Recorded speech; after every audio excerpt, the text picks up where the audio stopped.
certes, les actes ne valent que par les intentions qui les ont animés. Celui qui aura migré pour Allah et pour son messager ne sera récompensé, et l'individu ne sera récompensé qu'en fonction de son intention. Celui qui aura migré pour Allah et pour son messager aura la récompense pour cette intention, pour avoir migré pour Allah et son messager. Et celui qui aura migré dans le but de continuer une transaction commerciale ou dans le but de convoler avec une femme qu'il aime, il sera récompensé en fonction de cette intention. Je rappelle à mes frères et mes sœurs qui m'écoutent que le but de ce hadith, c'est toujours le recadrage, aussi bien pour le but de notre présence, les buts de notre présence, puisqu'ils sont plusieurs, et l'intention que nous devrions formuler si nous voulons que ce travail-là nous soit bénéfique directement et nous soit bénéfique aussi indirectement dans ce monde et dans l'autre monde.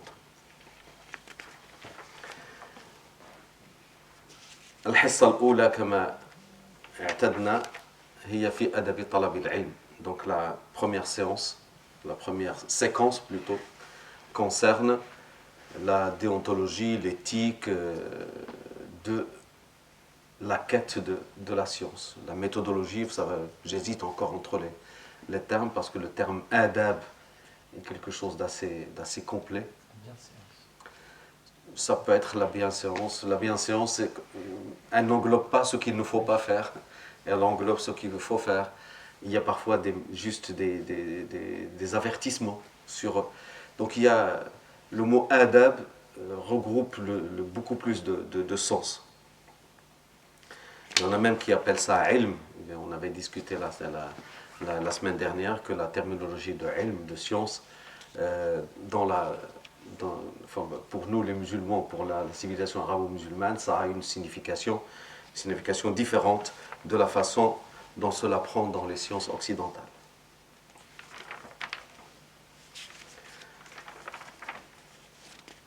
Vous vous souvenez que la semaine dernière, il y avait une idée, une image sur laquelle je suis passé un peu trop rapidement, qui était que l'auteur de ce poème parle de passerelle. Il parle de cet enseignement qu'il met à la disposition de l'étudiant comme une passerelle qui le fera passer de l'autre côté vers la science. C'est le chemin pour pouvoir accéder à la quête de la science. Et l'idée de passerelle recèle en elle l'idée de risque, l'idée de danger. Vous imaginez ce qu'on appelle les ponts de singe dans les jungles. Vous imaginez ces deux cordes sur lesquelles on a mis des morceaux de bois. Il n'y a pas d'équilibre, il y a beaucoup de risques. Certaines lattes de bois pourraient présenter un défaut. La corde est peut-être pourrie. Enfin, il y a énormément le vent qui pourrait passer, être tourbillonnant ou être très fort dans un sens ou dans l'autre. Il y a l'idée de risque dans l'idée de passerelle. On pense toujours à un pont solide, comme on en a ici dans notre région, mais l'idée de passerelle reflète aussi l'idée de fragilité. Et justement, il parle de ces dangers qui sont latents, qui peuvent menacer, pas de manière frontale, l'étudiant dans son cheminement. يقول رحمه الله وهي عواصم من القواصم كالعجب والغرور والتعالم والقدح في النيات والأفهام وعدم التوقير للأعلام وتلكم الآفات مع سواها إن شئت أن تعرف منتهاها وهي عواصم من القواصم. Il dit dans son poème, il va mettre les remèdes, les signaux, les mises en garde suffisantes pour te préserver de al-qawasim. Beaucoup de gens ils prononcent ça qawasim. Non, qawasim, qasama. Qasama, ça veut dire casser. Et pas casser n'importe quelle partie du corps. Casser la colonne vertébrale. Vous imaginez quelqu'un qui a un coup sur la colonne vertébrale, il est stoppé net. Je ne sais pas si vous avez déjà vu quelqu'un qui a eu un lumbago, le mouvement qu'il fait, il est plié immédiatement en deux, il ne peut plus faire aucun mouvement. Et c'est pour ça que le prophète sallallahu alayhi wa sallam, lorsqu'il a entendu quelqu'un faire énormément d'éloges à quelqu'un d'autre, il lui a dit la taqsim dahra akhik, pas la taqsim, la taqsim, ne lui donne pas un coup sur la colonne vertébrale. Je ne sais pas si vous voyez un petit peu, ou regardez un petit peu les documentaires animaliers, les félins ont cette capacité, quand ils s'attaquent à un autre animal, de l'attaquer sur la colonne vertébrale, justement pour empêcher toute possibilité de mouvement. Et il les appelle Al-Qawasim, il va les énumérer. Ces choses-là donc c'est toujours cette idée de quelqu'un qui marche. Toujours la même idée de quelqu'un qui marche. J'ai donné l'exemple de la marche sportive la semaine dernière. C'est toujours cette idée de quelqu'un qui marche. Quelqu'un, vous voyez chez les marathoniens la ligne bleue. Quand on fait ça en ville, il y a une ligne bleue, qui est la ligne idéale. Si tu ne veux pas faire plus de kilomètres que les autres, il y a cette ligne bleue que tu dois suivre. Il y a ces endroits où tu dois t'approvisionner. Si tu t'approvisionnes ailleurs, ce ne sera pas validé. Il y a toujours cette idée de quelqu'un qui marche. Il y a... et là, justement, vous savez, nous avons un mot dans notre religion qui s'appelle al-istiqama. Al-istiqama. Allah subhanahu wa ta'ala a dit au prophète sallallahu alayhi wa sallam fastaqim kama umirt. Fastaqim kama umirt. Marche droit comme il t'a été ordonné. Le fait d'être droit, c'est la posture qu'on demande à quelqu'un d'adopter sur le chemin d'Allah subhanahu wa ta'ala. Tu ne penches ni à droite ni à gauche, tu zigzags pas sur ton chemin, tu essaies de faire de ton mieux pour marcher droit. Donc, tout ce qui pourrait empêcher cette droiture ou cette rectitude devrait être pressenti, si c'est un danger sournois, doit être combattu quand c'est un danger extérieur. Et là, le risque, il n'est pas à l'extérieur de la personne, il est à l'intérieur. Le premier de ce risque, il l'appelle al-ujb. Al-ujb. Le deuxième étant al-ghurur. Il y a beaucoup de gens qui les confondent. Al-ujb, c'est quand tu te plais à toi-même. Le narcissisme, on appelle ça. Tu te trouves bien en tout point. Tu es satisfait de ce que tu es. Et ça peut être un sacré handicap. D'abord, de manière comme ça directe, quelqu'un qui est imbu de sa personne, qui se satisfait à lui-même, n'admet pas la critique. Et encore moins les remontrances d'un maître, les rappels à l'ordre.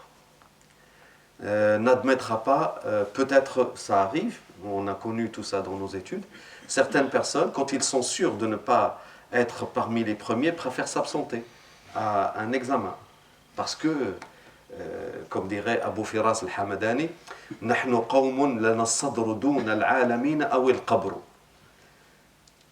Nous sommes des gens, je ne sais pas si je l'ai restitué exactement, nous sommes des gens, notre position c'est être devant, sinon c'est la tombe.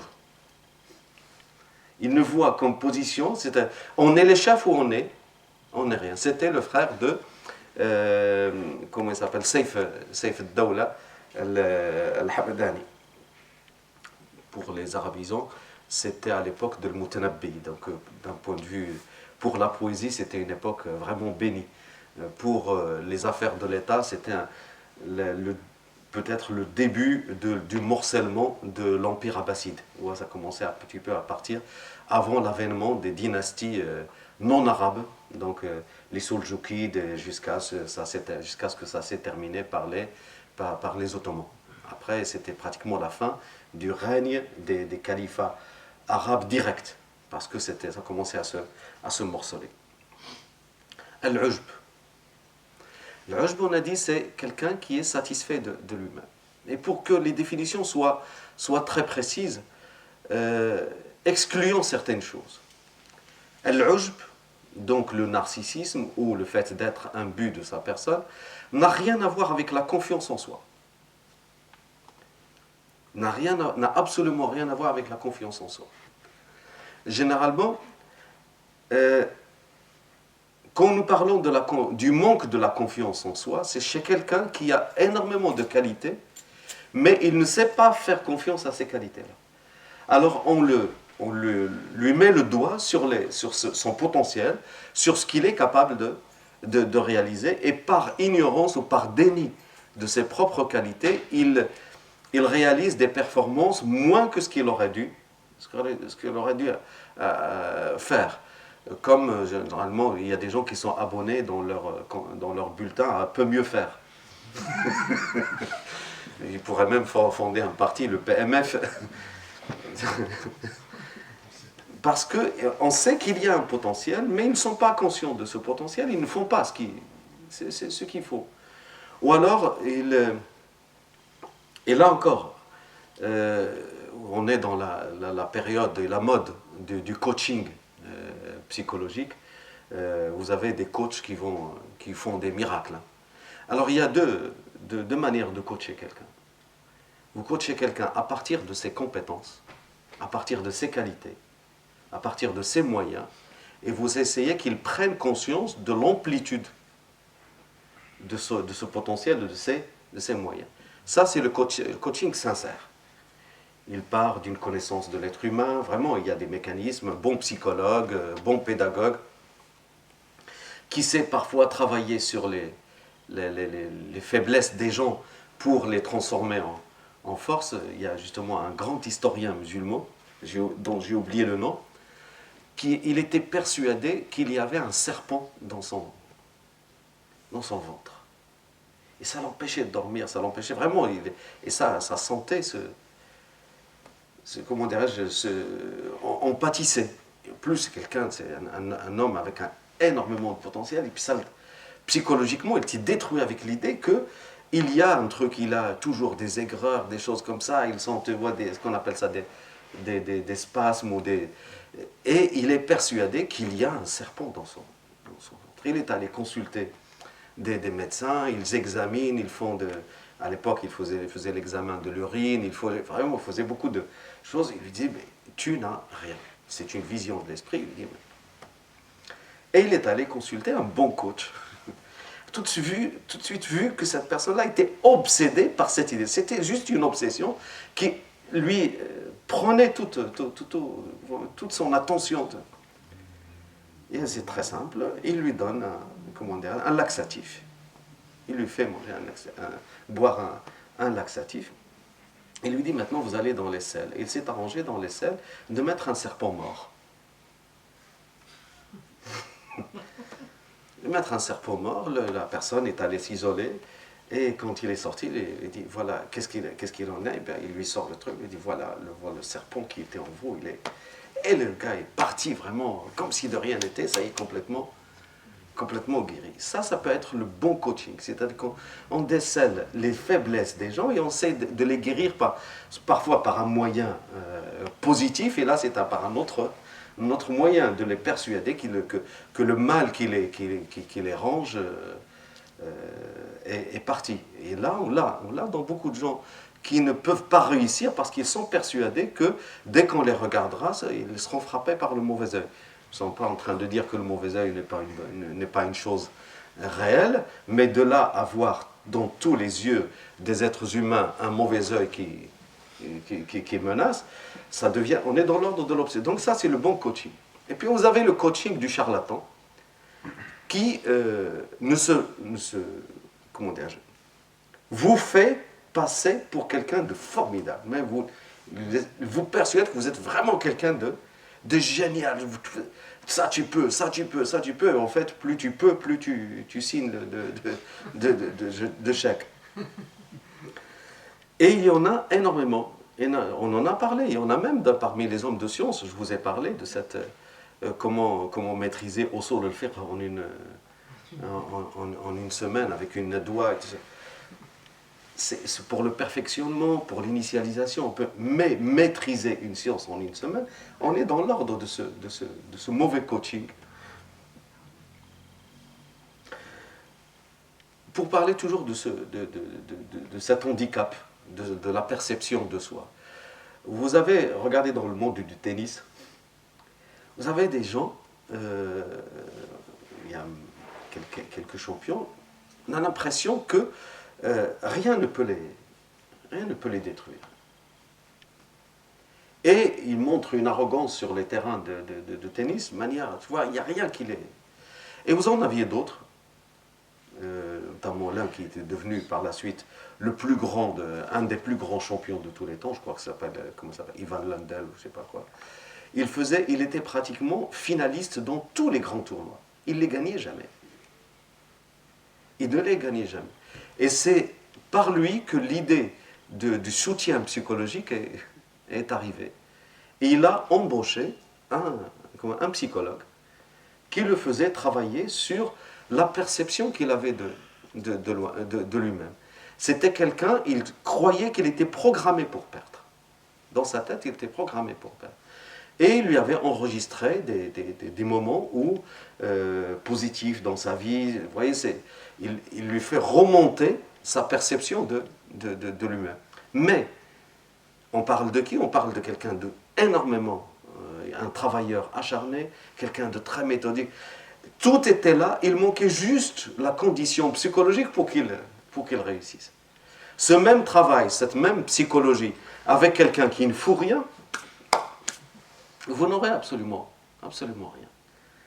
Et vous avez l'autre handicap, vous savez, la science a ça de formidable, c'est que vous vous sentez remplir tout doucement de cette science. Vous comprenez de mieux en mieux les choses. Alors, et notamment dans nos milieux où les gens qui savent dans la religion ne sont pas très nombreux, tu mets un dars, tu comprends tout ce qui se dit. Les gens posent la question, il n'y a personne qui répond, tu as la réponse. Tu es encore débutant, alors tu commences à avoir les postures de celui qui a abouti, de celui qui est arrivé au bout. Et tu commences à avoir une perception fallacieuse de toi-même. Elle est fausse. Et c'est de ça que met en garde l'auteur ici. Que ta perception de toi-même ne dépasse pas la réalité. Que tu penses que tu es sur le droit chemin parce que tu es dans la quête de la science, c'est une bonne chose. Que tu penses que tu progresses et que tu as la possibilité de progresser, c'est une bonne chose. Mais de là que tu penses qu'il n'y a plus personne pour pouvoir t'enseigner quoi que ce soit, vous savez, on en a dans notre entourage des gens qui voudraient avoir le pédigré de la personne qui parle avant de pouvoir l'écouter. Et le pédigré, vous savez, ceux des bergers allemands à côté, ils sont complètement ridicules. C'est cette posture, celle-là, que quelqu'un de très avancé en sciences commence à penser qu'il a mieux à faire que de rester à répéter les choses initiales dans une science, on peut le comprendre. Mais quelqu'un qui n'a pas encore ramassé tout l'outillage de la science, comme on disait il n'y a pas très longtemps, a besoin d'appliquer le terme rabbaniyin dont nous avions parlé la semaine dernière. Une des significations était ceux qui commencent par la science élémentaire avant d'aller vers la science complexe. Sighar al-ilm qabla kibari al-ilm. C'est la parole d'Ibn Abbas radiyallahu anhu. Al-ujb n'est pas riya. Attention, al-ujb n'est pas riya. Riya, c'est l'ostentation. Il y a beaucoup de gens qui les confondent. Al-Ujb, c'est quelqu'un qui se regarde dans un miroir. Celui qui est imbu de sa personne, il se regarde dans un miroir. Al-Mura'i, celui qui est malade de l'ostentation, il se regarde dans le regard des autres. Son miroir à lui, c'est le regard des autres. Et c'est là où se fait la différence. C'est-à-dire que celui qui est frappé par l'ujb, donc par le narcissisme, où il est imbu de sa personne, ça l'accompagne tout le temps. Et il est 24 sur 24, il est comme ça. Le mura'i, c'est celui qui veut plaire aux autres. Donc quand il n'y a personne, il devient normal. C'est ça la différence. Quand il n'y a personne, il devient quelqu'un de complètement normal. Donc il faut bien faire la différence. Et dans, comment dirais-je, la volonté dans l'ujb, on ne la voit pas, on ne décide pas. Vous voyez, c'est pas quelqu'un qui dit, à partir d'aujourd'hui, j'ai décidé de me trouver formidable ou de devenir narcissique. Alors que Riya, c'est une démarche volontaire. Exemple, tu n'as pas l'habitude de prier la nuit, tu as un invité, il va se coucher et tu fais plein de bruit dans la salle de bain, et puis après Allahu Akbar, il y a une démarche là-dedans, il y a quelque chose de construit. Je suis encore hésitant entre le classement, lequel est le plus détruit des autres, de l'autre. Est-ce que c'est celui qui est le narcissique ou le vantard, celui qui veut se montrer devant les autres. Les deux, subhanallah, par contre, ils ont le même remède. Les deux ont le même remède. C'est s'exposer à la grandeur d'Allah, subhanahu wa ta'ala. C'est de se regarder comme créature d'Allah, subhanahu wa ta'ala. Dhul, tu vois, s'humilier devant Allah, subhanahu wa ta'ala. Le khudu', comment dirais-je, se souvenir par exemple que Inna Allah huwa ar-razzaq dhul quwwati al-matin. Donc wa fawqa kulli dhi ilmin alim. Celui Allah subhanahu wa ta'ala détient la force absolue, il détient la science absolue. Comment dirais-je, il est plus subtil que n'importe qui. Donc en se remettant aux qualités d'Allah subhanahu wa ta'ala, ce qui fait le lien avec le dars de la deuxième séquence, et la même chose pour Riya, la vigilance d'Allah subhanahu wa ta'ala. Le regard d'Allah subhanahu wa ta'ala est encore plus perçant que le regard de n'importe qui. Allah subhanahu wa ta'ala dit فَلَا تُزَكُّوا أَنفُسَكُمْ هُوَ أَعْلَمُ بِمَنِ اتَّقَى. Allah subhanahu wa ta'ala il a dit, et ne vous glorifiez pas vous-même. Allah subhanahu wa ta'ala c'est qui est vraiment pieux, qui le craint vraiment.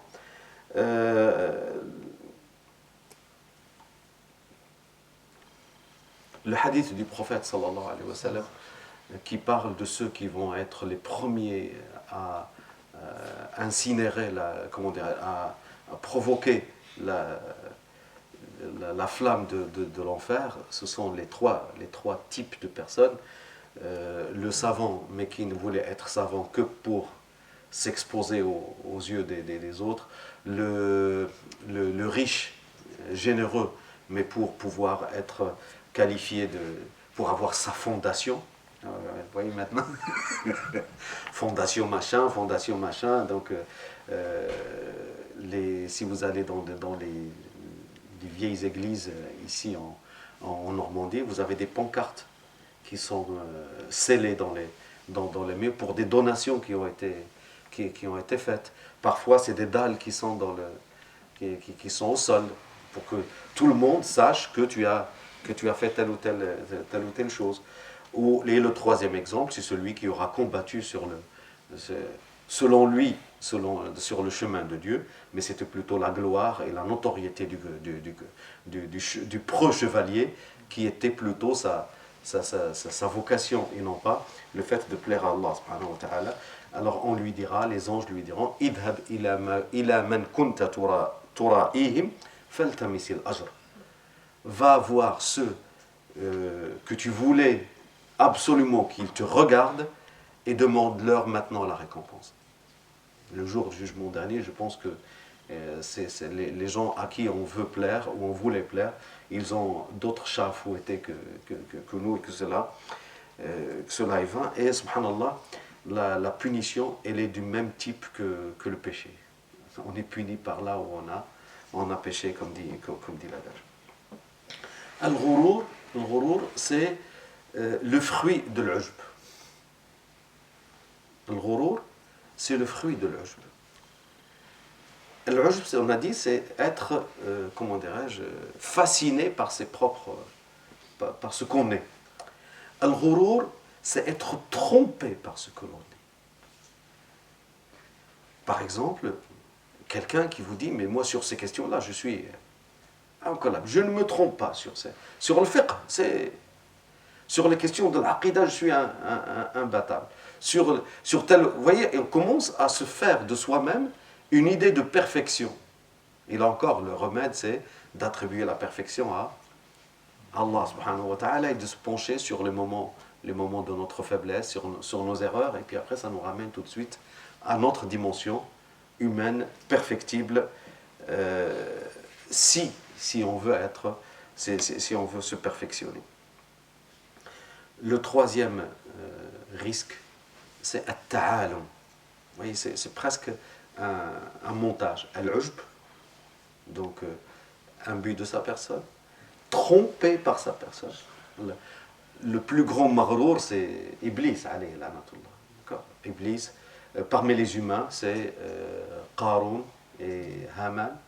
Chacun a été trompé par Pharaon par son pouvoir, Haman par son côté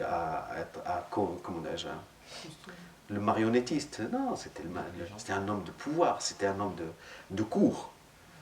Oui, il était l'architecte, mais ça lui donnait une telle notoriété qu'il pouvait influencer n'importe qui, n'importe quoi. Et vous aviez Qarun qui était l'homme du business, l'homme de l'argent, de la puissance par l'argent. Et vous avez Ibn Ba'ura, Bil'am Ibn Ba'ura, dont parle pas nommément le Coran. Celui-là a été trompé par sa science, par sa connaissance. Et Iblis était trompé par le rang ou la valeur qu'il attribuait au feu par rapport à l'argile. Il pensait de lui-même que, puisqu'il est fait de feu, donc le feu est mieux que l'argile. Et puis il s'est fait une construction qui était... Et vous savez qu'à partir du faux, vous pouvez construire ce que vous voulez. De toute façon, il est balayé. Le troisième, c'est, quand on est trompé, c'est, comment dirais-je, c'est vouloir être raisin sec avant d'avoir été un raisin tout court. At-ta'alum, c'est se faire passer pour une éminence ou pour avoir quelqu'un qui détient la connaissance alors qu'on n'a pas encore parcouru tout le cursus et on n'a pas encore acquis tout le curriculum nécessaire pour pouvoir accéder à ce rang qui est le rang de l'héritage du prophète sallallahu alayhi wa sallam. Ce n'est pas rien, ce n'est pas quelque chose d'anodin.